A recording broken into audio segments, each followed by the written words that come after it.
Salam Bapak Ibu yang dikasihi oleh Tuhan, selamat pagi. Kita bertemu kembali dalam renungan harian GP Kris Pangkal Pinang. Mari kita akan mendengarkan firman Tuhan, dan sebelum itu mari kita berdoa. Bapa kami yang di surga, terima kasih untuk penyertaan Tuhan dalam hidup kami. Terima kasih untuk anugerah-Mu dalam hidup kami. Saat ini ya Tuhan, kami rindu membangun relasi dengan Engkau dalam persekutuan kami. Dan saat ini kami mau mendengar firman Tuhan. Tolong kami, mampukan kami, berikan kami kuasa agar kami bisa memahami dan melakukan firman Tuhan ini di dalam hidup kami hari lepas hari. Kami sudah siap mendengar firman Tuhan. Dalam nama Tuhan Yesus kami berdoa dan mengucap syukur. Amin. Firman Tuhan hari ini terambil dari Yakobus pasal 4 ayatnya yang ke-13 sampai ayatnya ke-17. Jadi sekarang hai kamu yang berkata, hari ini atau besok kami berangkat ke kota Anu, dan di sana kami akan tinggal setahun dan berdagang serta mendapat untung. Sedang kamu tidak tahu apa yang akan terjadi besok. Apakah arti hidupmu? Hidupmu itu seperti uap yang sebentar saja kelihatan lalu lenyap.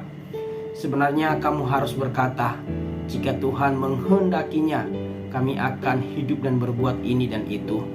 Tetapi sekarang kamu memegahkan diri dalam congkakmu, dan semua kemegahan yang demikian adalah salah. Jadi jika seorang tahu bagaimana ia harus berbuat baik, tetapi ia tidak melakukannya, ia berdosa.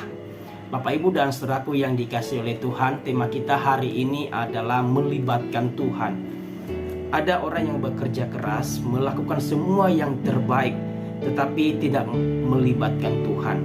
Dia mengandalkan dirinya sendiri, dan ini sangat ekstrim.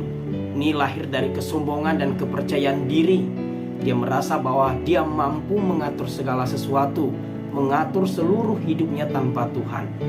Ayat 13 berkata demikian. Jadi sekarang hai kamu yang berkata hari ini atau besok kami berangkat ke kota Anu, dan di sana kami akan tinggal setahun dan berdagang serta mendapat untung. Saudara yang dikasihi oleh Tuhan, dalam nas ini seorang yang merancang hidupnya dengan baik. Dia menentukan waktunya sendiri. Dia sangat yakin pada dirinya sendiri, dan dia berkata hari ini atau besok aku berangkat. Kemudian dia menentukan tujuannya, yaitu kota Anu. Menentukan lama ia tinggal di sana setahun, dan apa yang dilakukannya adalah berdagang. Bahkan dia menjamin kalau dia sampai di sana dia akan sukses, yaitu mendapat untung. Saudara yang dikasihi oleh Tuhan, apakah Yakobus sedang memuji orang seperti ini? Ternyata tidak, melainkan Yakobus sedang mengecamnya. Apa yang dikecam oleh Yakobus bukan pekerjaannya, bukan juga untungnya, bukan juga perencanaan masa depannya, melainkan siapa yang dilibatkan dalam perencanaan itu. Merancangkan sesuatu tidaklah salah. Banyak orang mendasari ini dengan mengatakan, ya sudahlah, kita tak perlu merancangkan apa-apa untuk ke depan. Biasanya orang-orang seperti ini mendasarinya dengan firman Tuhan dari Matius pasal 6 ayat 25 sampai 34 tentang kekhawatiran. Padahal dalam Matius ini Tuhan tidak melarang perencanaan ke depan, melainkan mengkhawatirkan masa depan. Sehingga orang-orang seperti ini memunculkan statement bahwa mereka yang merencanakan masa depan adalah bukti orang yang kurang beriman, dan itu dosa. Dan saya mengatakan bahwa pandangan ini keliru. Saudaraku yang dikasihi oleh Tuhan, merencanakan masa depan tidaklah salah. Kalau kita perhatikan ketika terjadi kelaparan di Mesir, di Kejadian 41, Tuhan memberitahukan itu kepada Firaun lewat mimpi. Dan mimpinya itu diterjemahkan oleh Yusuf bahwa 7 tahun akan terjadi kelaparan di semua tempat. Maka mereka melakukan sesuatu untuk persediaan mereka, untuk mempersiapkan diri menghadapi masa kelaparan itu. Artinya di sini mereka melakukan sebuah rencana, itu semua atas izin Tuhan. Dan Tuhan memberitahukan itu terlebih dahulu lewat mimpi, supaya mereka mempersiapkan diri dan segala keperluan untuk menghadapi masa itu. Bahkan dalam Amsal pasal 6 ayat 6 sampai 8, hai pemalas, pergilah kepada semut, perhatikan lakunya, dan jadilah bijak. Biarpun tidak ada pemimpinnya, pengaturannya, atau penguasanya, Ia menyediakan rotinya di musim panas dan mengumpulkan makanannya pada waktu panen. Orang yang tidak melakukan sesuatu untuk masa depannya, firman Tuhan berkata dia adalah pemalas dan ia harus belajar dari semut. Apa yang dikecam oleh Yakobus adalah keyakinan pada diri sendiri dan tidak melibatkan Tuhan. Orang ini merencanakan hari esok. Kemungkinan besar dia tidak bertanya sama Tuhan. Dia tidak berdoa, dia tidak mencari kehendak Tuhan.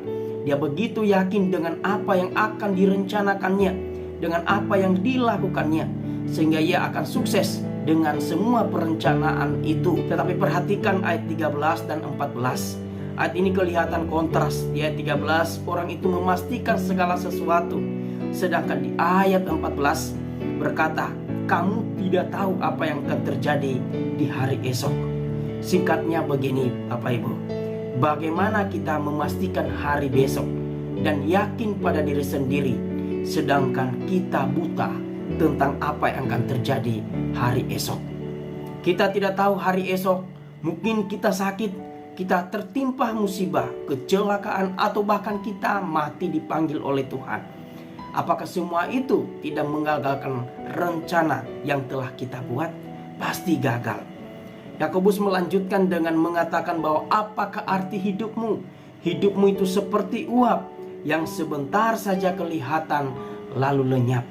Artinya bahwa hidup kita ini fana, lemah. Bagaimana mungkin kita menaruh kepercayaan, keyakinan pada diri kita yang lemah dan fana ini? Maka kita membutuhkan penjamin hidup dan kekal, yaitu Tuhan sendiri. Saudara yang dikasihi oleh Tuhan, seorang ayah yang mempunyai anak pertama, kemudian dia merencanakan sesuatu untuk anaknya ini. Dia merencanakan dia akan beli rumah untuk anaknya ini. Kemudian dia akan nikahkan anaknya ini setelah membelikan rumah buat dia.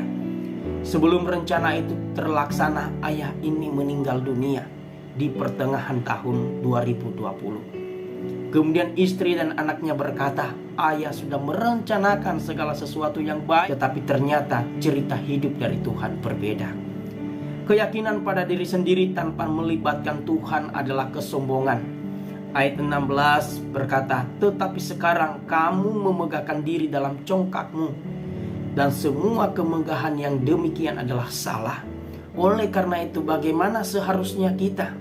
Di ayat 15, sebenarnya kamu harus berkata, jika Tuhan menghendakinya, kami akan hidup dan berbuat ini dan itu.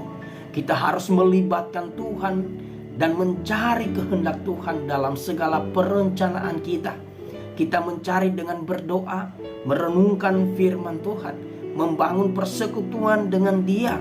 Kemudian kita berkata, jika Tuhan menghendakinya, maka saya berbuat ini dan itu. Oleh karena itu setiap kali kita berdoa, jangan lupa berkata, jika Tuhan menghendakinya. Artinya Bapak Ibu, suksesnya rencana, berjalannya rencana kita, semua ada di dalam pimpinan Tuhan. Bukan berarti semua apa yang kita mau Tuhan jawab, tidak. Melainkan kita tunduk pada kehendak Tuhan dalam hidup kita. Kita harus menyesuaikan rencana kita ke depan terhadap rencana Tuhan yang lebih baik, yang lebih mulia di dalam hidup kita. Dalam Yohanes 15 ayat 5, akulah pokok anggur dan kamulah ranting-rantingnya.